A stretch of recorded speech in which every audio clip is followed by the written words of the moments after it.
Hello friends! Warm welcome to this video. How to add files to Google Drive online. Do you want to save your files online? It is possible by using Google Drive. You can upload your files on Google Drive and can access these later from anywhere and on any device. If you have a Google account, then in Google Drive you will get 15 GB of free space and you can use this space to store your files. Let's see the steps to add files to Google Drive online. Open your web browser. Type drive.google.com in the web address bar and press the Enter key on your keyboard. Click on the Sign In button on the top left menu. Type your email and click on the Next button. Enter your Google password and click on the Next button. If the two-step verification is enabled on your Google account, then you will receive a 6-digit verification code on your phone number.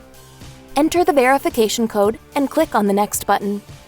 After logging on the Google Drive, click on the New button at the top left.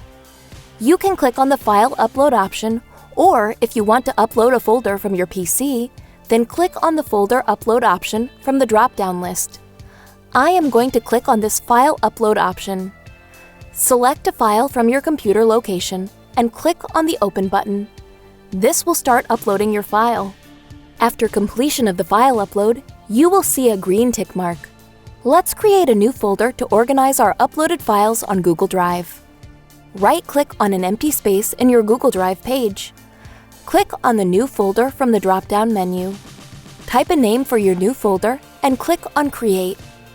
This will add a newly created folder in Google Drive. Click and drag the files that you want to keep in this folder. Double-click on the folder to open it. Click on the My Drive menu from the left side. If you want to remove a file from your Google Drive, then right-click on a file. From the drop-down list, click on the Remove menu, and this will remove your file from Google Drive and will move it to the trash folder. Please do not forget to like this video. Make sure to subscribe to this channel for more upcoming tech support videos. Thank you for watching this video.